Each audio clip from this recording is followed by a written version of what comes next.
Radio Free Tatooine presents Galactic War Report, a Star Wars Galaxy of Heroes podcast.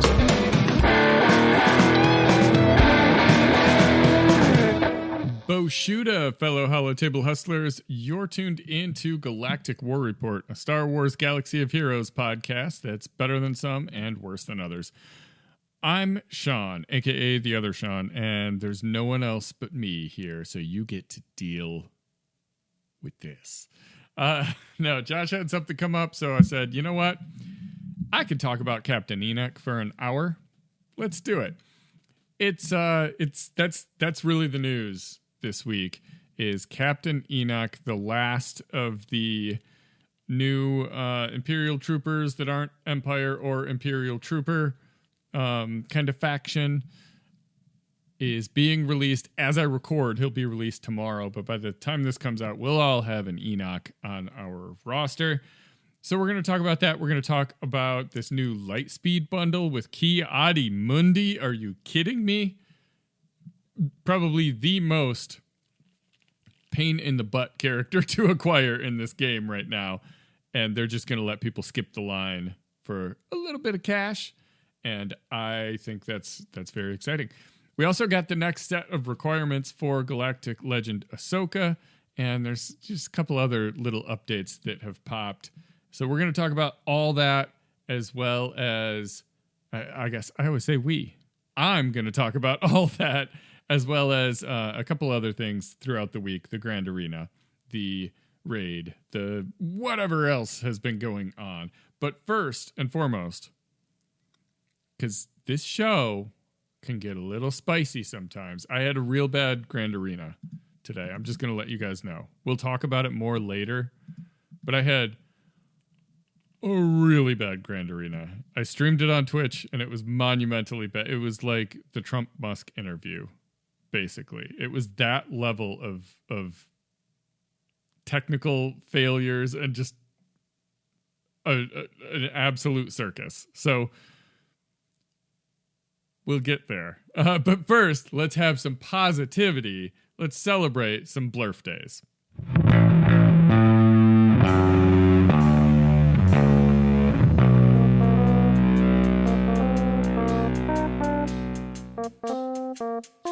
All right, we got a couple of them this week. We have, on the 16th, we have the Executor turning 3 years old.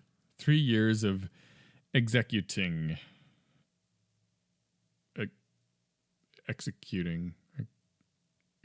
Executing? I don't know. But 3 years old. On the 18th, we also have, we've got two on the 18th. We have Emperor Palpatine, the second legendary character. And I want to say might have been only the only legendary character that I unlocked. No, I got R2 also. I was going to say the first time it ran. Like the first time Yoda ran, that was the first legendary character released. I didn't have enough Jedi to do it. The game was brand new and I couldn't do it. When Palpatine came out and you just needed Jedi, or I'm sorry, not Jedi, Rebels. Yeah, smoked him. Got it. That was awesome. And he's good character. Mass stun is super helpful. The shock and the turn meter train, excellent. And if you need help steal up for conquest, he's your dude. But yeah, when he came out, I was on vacation with my family, and I just went in the bathroom for 5 minutes and boom, walked out with an Emperor Palpatine.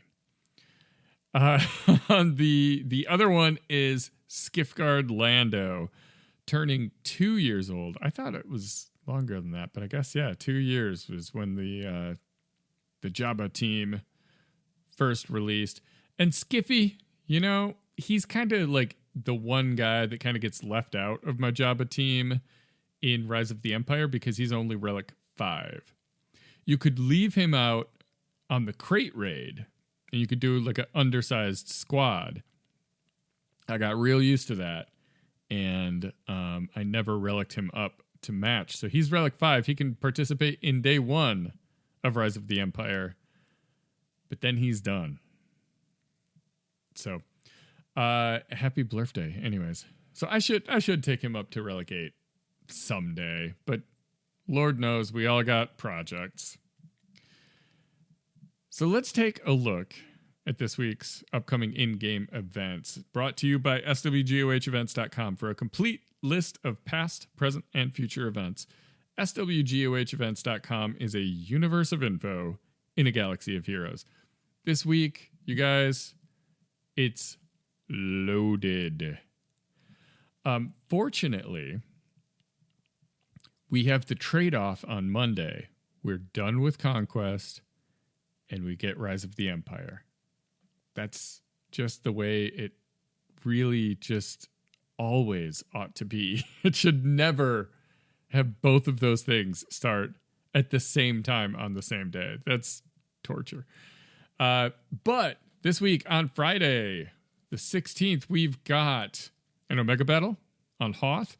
We also have a Galactic Challenge. This will be bonuses for Scoundrels, and you're fighting against Sith. On the 17th, we've got Emperor's Demise Mythic event, as well as an Assault Battle, Ground War. That's your Rebels or Clones. Or is there something else? No, I think it's just Rebels and Clones. And then on the 18th, we've got Endor Escalation. The 19th brings us Grand Arena Season 56 Week 2 sign up. As well as, man, the 19th is jacked. So we've got Grand Arena sign up, right? We've got territory battles. This will be Dark Side if you're doing one of the earlier ones, or it's Rise of the Empire.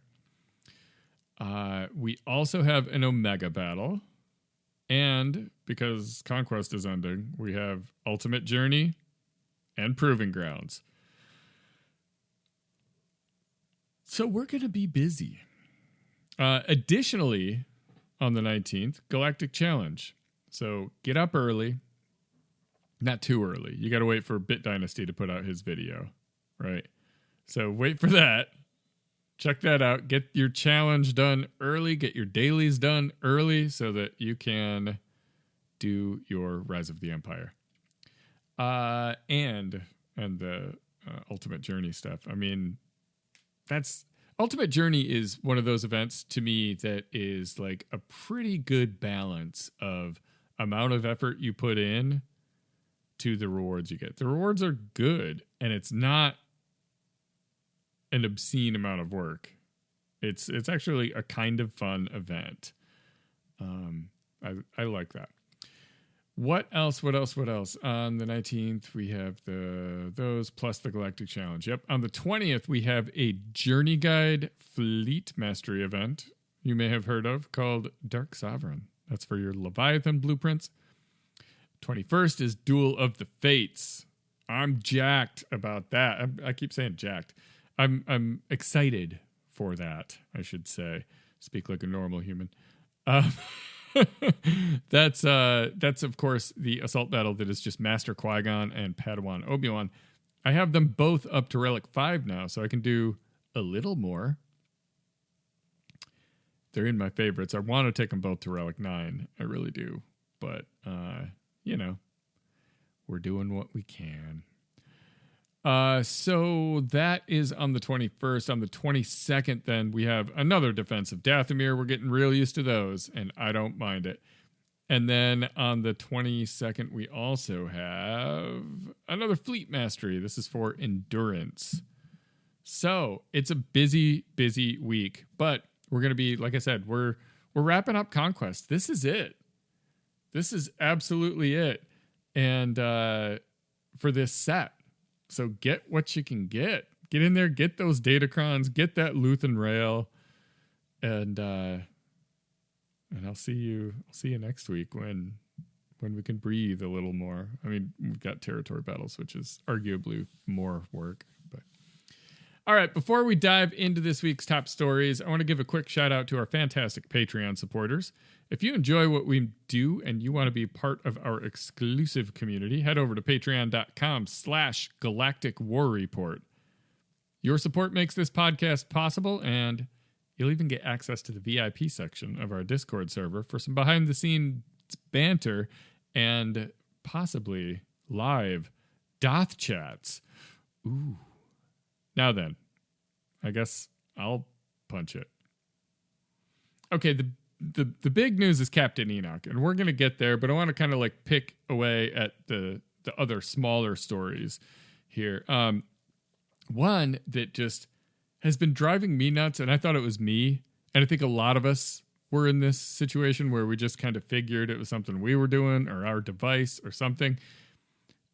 Ability icons, like when you hold on ability icons in game, in the middle of a fight, it pulls up a little like bluish box that lists all of the status effects on that character. And if there's a bunch, you can scroll, but you can see them all and what they do. And that's super helpful. I don't use it in every battle, but when I use it, it's like clutch. It takes longer for that box to load, and man, does that sound like a first world problem. And it 100% is. However, it's all perspective, right? It's driving me insane. It's so weird. Like, I don't know if that's intentional or if that's just like something that got goofed, but it's really just irritating. So I don't know. The only reason I wanted to include that in this show is because if that's happening to you, know that it's not you. Don't uninstall, reinstall, don't upgrade your phone, don't whatever.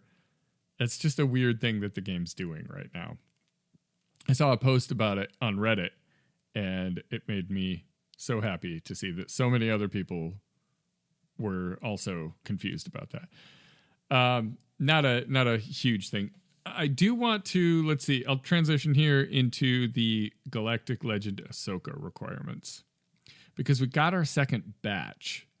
And in the character announcement for Captain Enoch, I believe that's where it was, it said that he was going to be required at Relic 7 for Galactic Legend Ahsoka. Okay.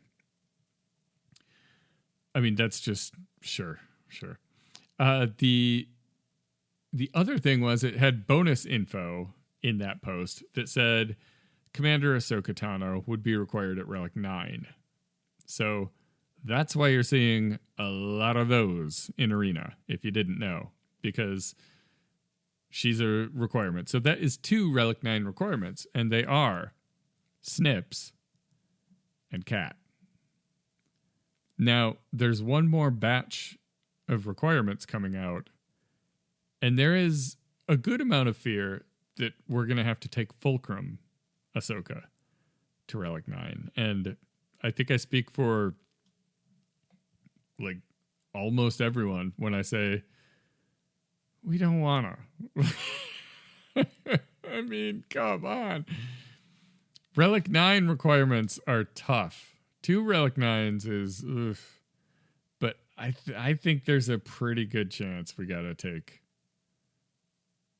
Fulcrum Ahsoka Tano up to Relic 9 as well. So don't do it. It isn't announced. This is my speculation. It's many people's speculation, many people's fears. But I really wouldn't be shocked if they ask that of us. It always goes up. You look at the requirements for Rey or for Supreme Leader Kylo Ren, and it looks like nothing. You know, you look at those and you're like, oh my, I could do this in my sleep, you know? So, yeah, it's always going to be moving higher and higher as the game goes on. The other requirements, though, that were announced are Death Trooper Peridia at Relic 7. We need a name for that guy. Bitey Boy? I don't know. At Relic 7. The Nibbler. I like that. The Nibbler. Let's go with that. At Relic 7. And then also Ezra Bridger needs to be at relic 5, which seems like a breath of fresh air. Just 5. Okay. Cool. He was included in a Lightspeed bundle not that long ago. So if you picked that up, you have him at relic 3. It's kind of mixed here because it's kind of a tough pill to swallow, because whatever your composition of your Phoenix team, when Phoenix originally came out, there were 6 of them. So you had to bench someone, and it was almost always Ezra. Then with the addition of Captain Rex, well, now you're benching another someone. So either Zeb or Chopper typically sits on the bench as well. So it's not like he's just like the 6th man on a Phoenix team. He's definitely the 7th. You don't need him. He's not needed for like very much at all. So that's kind of a stinker, but hey man, it's a Galactic Legend. We all took our Sith Marauders up to relic 7 very begrudgingly, right? Or our BB-8s to relic 7. And Marauder ended up being like kind of awesome at relic 7, so I wasn't as mad about that. But they're going to ask you to do some difficult things to get these Galactic Legends, and I mean that's just kind of the nature of it. So I'm interested to see what the next set is going to be. Almost certain Fulcrum's going to be in there. If she's not relic 9, I will just scream and shout. So happy. But I think that's probably going to be the case. Okay, one more thing before we get to Enoch. This week is a data mine popped up where Ki-Adi-Mundi has a Lightspeed bundle coming. So that's pretty exciting. It also included information about the, I wish I could remember what it's called, like Jedi Allies or some such, like Jedi Super Friends. I don't know. That bundle is coming back as well. That's the one with Luminara, Kit Fisto, Plo Koon, basically the whole team that you use in the Battle for Naboo raid. And that was like a bundle that came out before the raid. I bought it. A lot of people bought it. It was probably, I haven't seen sales data on it, but I assume that was a pretty successful one for them because it was a bunch of people that we didn't want to be taken to relics. We really didn't. So that is coming back, which is awesome because now we all know this raid. Like that's a pretty killer team for it. But Ki-Adi-Mundi is interesting in that his Lightspeed bundle is just him. And I mean, that kind of makes sense. I could see them throwing in some kind of other unimportant Jedi. There's so many, you know. Give me a consular or something like that. Come on. It wouldn't hurt you. But it looks like it's going to be about $20. I don't have that confirmed, but the price looks to be around $20. And you are going to be getting him at Relic 5. So he'll fit right in if you bought that other Lightspeed bundle with them. Now, $20 for only one character could seem like a bad value, right? But it's all relative. So the big thing with Ki-Adi-Mundi is he is near impossible to get right now. You can get 3 currency on his shards, but it's going to take you forever to get there. And outside of that, you know, there was a time when his raid, the Geonosis raid, was really popular. I wrote a song about it, right? And so that time is gone, and top guilds are never going back to Geonosis. It's not going to happen. So there's this weird spot where you can newer players, and that does not mean new. That just means people who have not been playing this game every single day like me for close to 10 years. But people who weren't in that moment really don't have a good way to get him now, because they're not going to go to some guild that's playing Geonosis just to get KAM. And so there's a lot of people that just kind of were like, well, I guess I'll just get him in 5 years or whatever, however long it takes, whatever, we'll get him. So now they're giving you a chance to get him and slot him right into that team, because he's really good on that Luminara team. So I think it's a good value. I'm all for it. I am glad they're doing it. Now, if you have a relic for KAM, maybe this isn't the best deal for you. I think mine is relic 3, and I don't think I'll be doing it. No, mine must be relic 5, because, yeah, I took him to relic 5 because he had a Datacron back in the day. But yeah, and I use him on that Luminara team, so I must have him at relic 5. All right, the other big thing, I guess, let's get into it here. It is the one, the only Captain Enoch. He is now in Galaxy of Heroes, and his kit is interesting, really interesting. I guess really when you look at it, every kit that comes out now is a little too interesting. A little hard to understand. But this guy plays with the Death Trooper and the Nibbler. I'm making it a thing. I'm just going with it. And he's like the leader of that team. So you've got those 3, and then you can drop a couple other troopers on there. In their interview, they kind of mentioned like Scout works well, Stormtrooper works well, Dark Trooper works well. Doesn't synergize as well as the others because one of the abilities he doesn't get. But it's interesting, like to think of the Dark Trooper Moff Gideon team not having Scout Trooper. Get out of here. There's no way. We're not splitting that up. So it'll be interesting to see how it all shakes out. But he's definitely going to be, I think, 3v3. It's absolutely a Enoch, Death Trooper, or Night Trooper, sorry, and Nibbler. I'm there it is again. I'll just keep saying it until it's a thing. All right. This character is awesome. His kit design, like the actual visual, his helmet, all that kind of stuff is awesome. He's from the Ahsoka Disney Plus series. If you haven't seen it, it's worth checking out. It's not groundbreaking. I don't know a whole lot of people who would say it's their favorite Star Wars, but I'd say it's average Star Wars to me. So, take that as a glowing endorsement. I love Star Wars, so I loved it, All right, so his big thing here is he only has a couple moves, right? He has 2 moves, a leader ability, and a unique. That's it. So it's kind of interesting.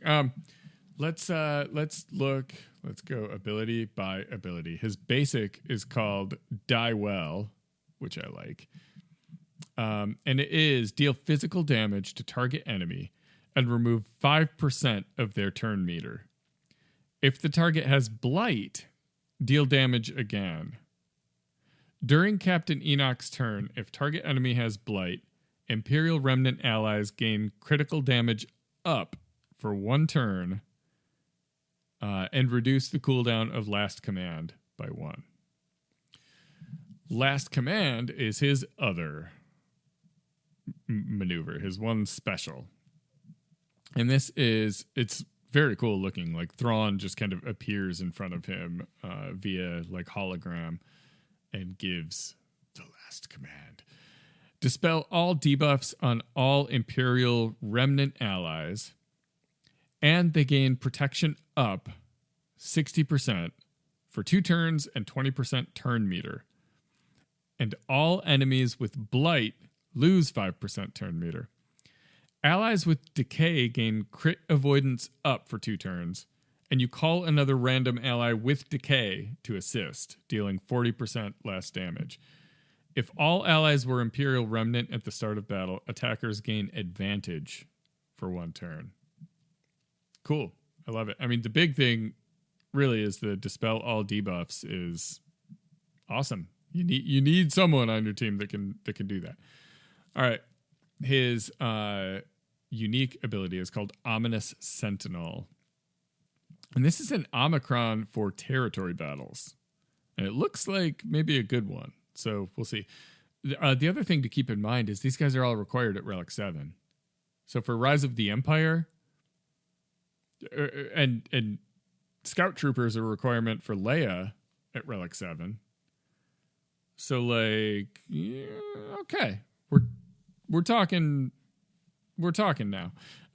So Ominous Sentinel, his unique is Captain Enoch gains 75% defense for each other active Imperial Remnant ally. Sweet. Whenever an Imperial Remnant ally gains a stack of decay, they inflict blight on all enemies which can't be copied, dispelled, or evaded until the end of the encounter. So that's whenever they gain decay, they inflict blight. Okay. Enemies excluding Galactic Legends have minus 450% crit chance.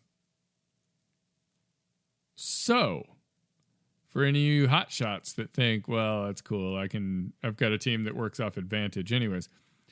Advantage only gives 200% crit chance, which throughout the history of the game means you're going to crit.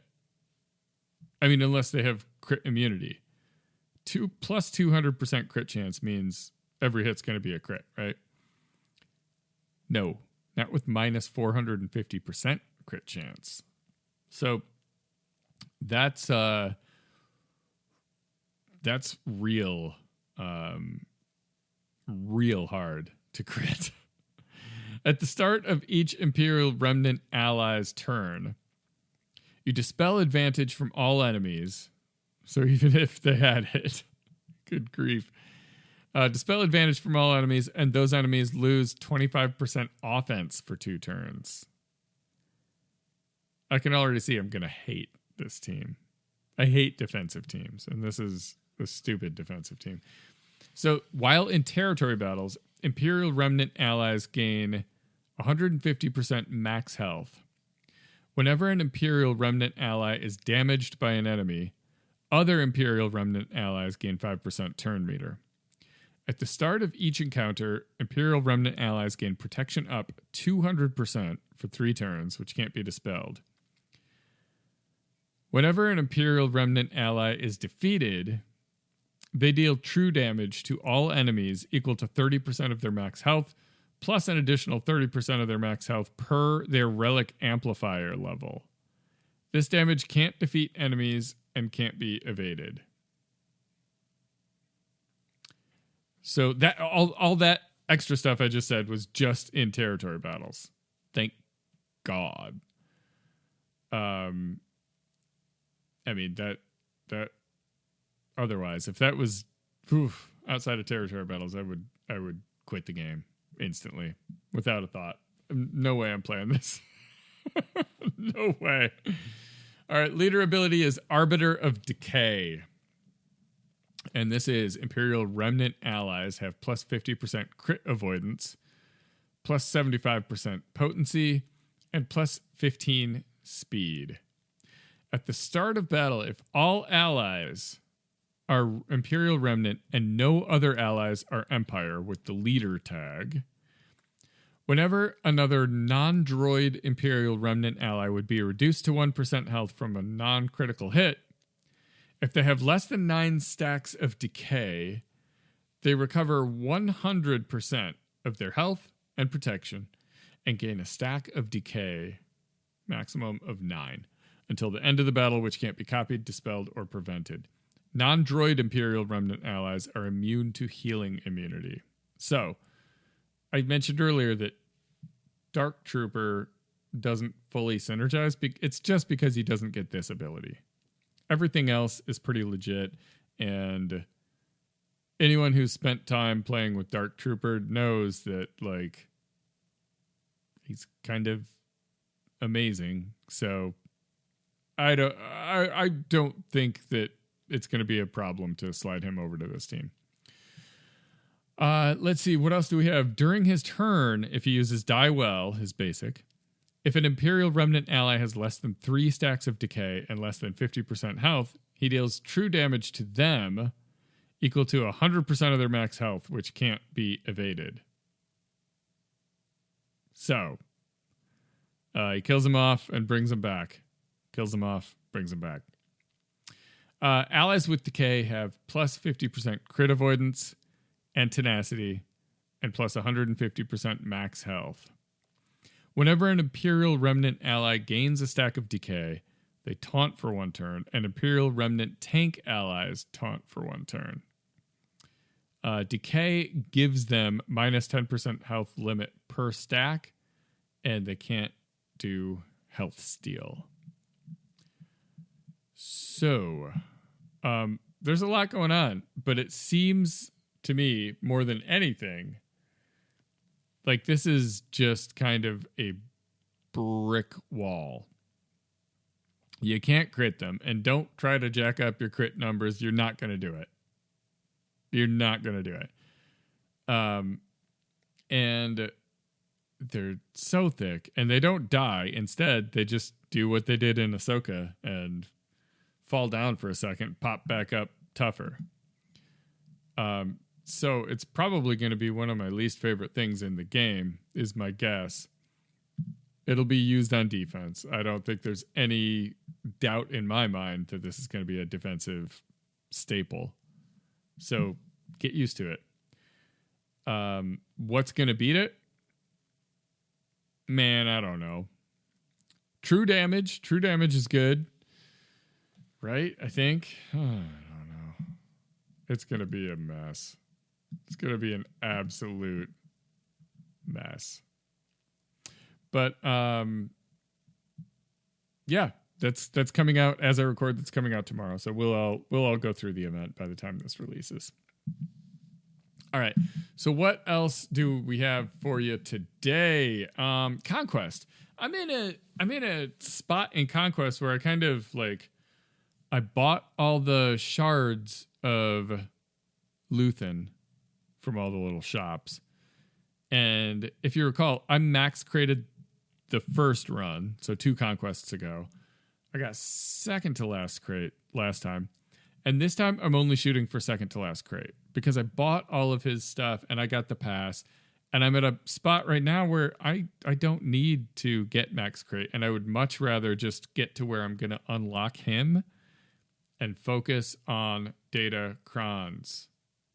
I am severely under-croned. I probably have like 11 or 12 from this set, which is not good because we're almost done being able to farm from this set. So I really need to focus there. I don't have that Kenobi cron, but I will report this for Josh. He got it, and it is his favorite thing in the world. The Omicron for Padawan Kenobi, Padawan Obi-Wan, that is for Conquest. You know, you look at it and you're like, Conquest Cron. No, he absolutely loves it. He sent me some pictures. You just start the battle with all the buffs. The enemies have all the debuffs, and that just makes those Conquest feats so much easier. Plus, obviously, tilts the battle in your favor. So that's really cool. I am at, actually, I can tell you right here, I'm at 548, and my goal for that second to last crate is only 578. I want to get second to last crate, and I need to pick up those last 2 Luthen shards that are on the Conquest path. So I'm not too worried about it. I need 30 more, I think. Something like, no, I did the math wrong. I don't know. I'm not far from it. I'll tell you that. So that's going pretty well. Now, I said we were going to talk about the raid. We're absolutely not talking about that. I have nothing to report. I will be doing my raid attempts after the show. But I do want to talk about Grand Arena for a second here. And the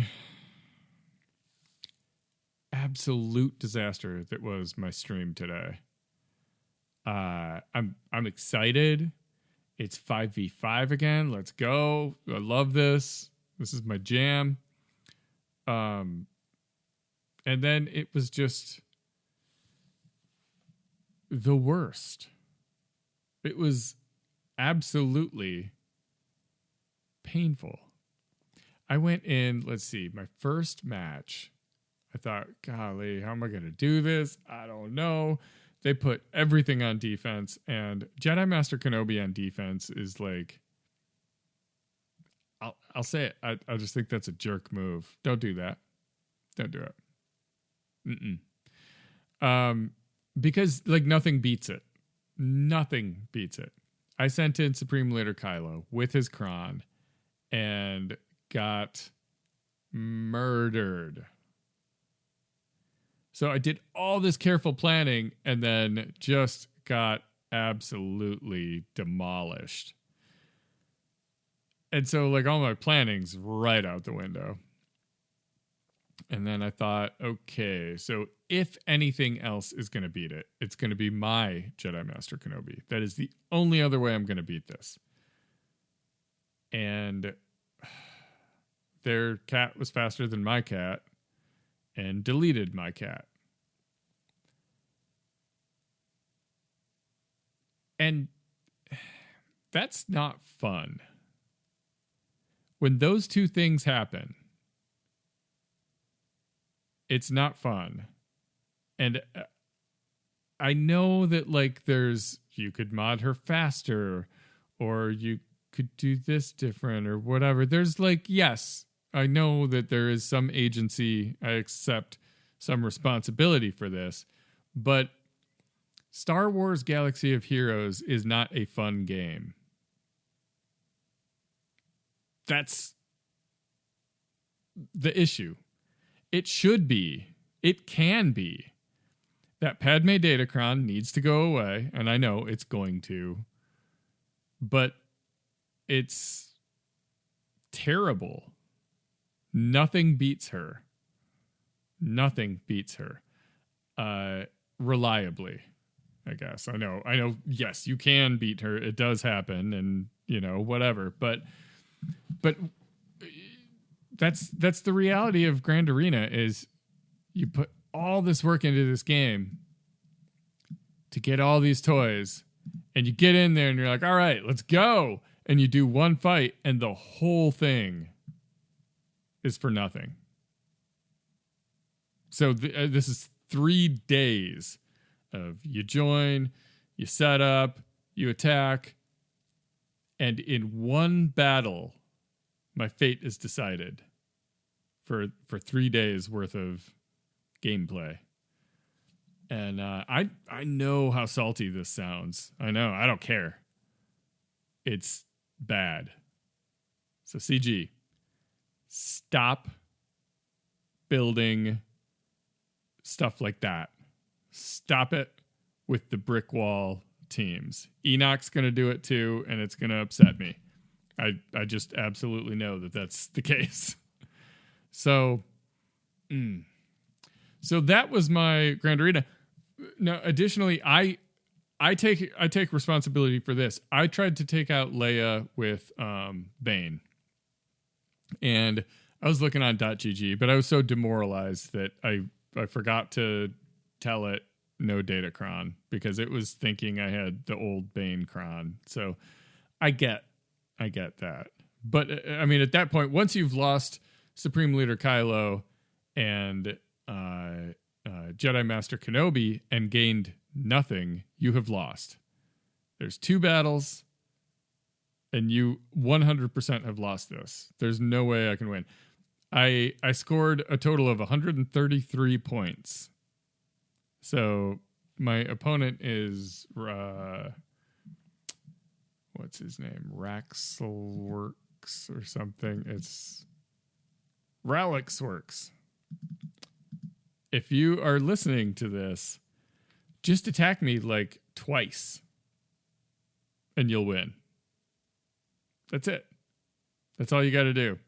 I mean, maybe I'll get bored in the morning and do a couple easier battles, like throw a Galactic Legend against Finn or something stupid for fun, you know? But, yeah, I don't like it. I don't like it. Sorry to bring it down like that. But, you know, honestly, I think about this game sometimes and I'm going to have an old man moment here. It's not the game I fell in love with. It's just not, you know, it's changed so much over the, 9 years almost that it's been out. It has changed so much. And some of that's really good. Like the structure of Grand Arena, I like. You got a data sign up, data set defenses, and whatever. Like Grand Arena is a good thing. Datacrons, in theory, good thing because they add a little variety. I like that, so it doesn't get stale. But like, it's the power creep of it all. It's too complex. I'm putting it all out there for you guys. Because maybe you feel the same and maybe I'm just dumb. I accept that that's possible too. But I never know what's going on in a battle. I know that this team's supposed to beat that. And I know bits and pieces of what the kits do. Like I try to learn the important parts, right? But like, you never just fight a whole battle understanding what's happening. Because everything's so over the top and complicated. So the only reason I'm digging into that is because the only way to combat that complexity is to make something that is just unbeatable. Like, I have an ability that just ignores all damage, so find a different way to beat me. You know, those kind of things. And I did not have fun at Grand Arena today. There, we're done. Let's move on. 133 points. So I'm just going to ask myself, since no one's here to really inquire, to interview me. I'm going to ask myself, Sean, who you grinding? And I swear I am looking at this list and I'm not seeing that much. I haven't done anything that cool in the last week. All I could discern really was I took Commander Ahsoka Tano from Relic 7 to Relic 9, as that is a necessary thing to do. I did apply a Zeta to Morgan Elsbeth. And then I took Thrawn from Relic 6 to Relic 7. I think that's about it. I've been like stockpiling gear, you know, and Zetas is sort of not great. I didn't need that Morgan Elsbeth one yet, but I did it because I'm goofy. And the rest, it's like not sexy, you know? It's just I've been building up signal data because going to Relic 9 takes a lot. So I did that once. And now, you know, I'm what's in my favorites is all the new Night Sister / Trooper stuff. And then Padawan, Obi-Wan, and Master Qui-Gon, because I want to take them up beyond. I have them both at Relic 5. I want to take them up to 9, but like this other stuff does kind of get in the way of some of that. And it's kind of silly because you can't even farm the stuff yet, but you know me, I like to do things the hard way, if at all possible. I did get a Iden Versio Datacron today, so that's cool. I like that. It's the better of the two. I don't remember. It's the one where she like keeps taunting. She taunts at the start of the battle, which is cool because if she dies, she comes right back like a night trooper.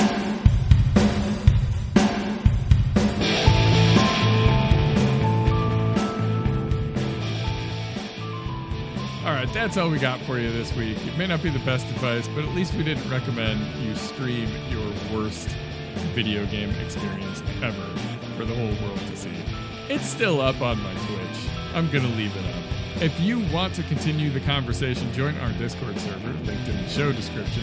You can become a real live Jawa by supporting us on Patreon and share your thoughts by leaving us a podcast review. Big thanks also go out to Pabu Abba and swgoh.gg and swgohevents.com for providing all the hard data we misinterpret weekly. Thanks for tuning in, and may the Force and RNG be with you.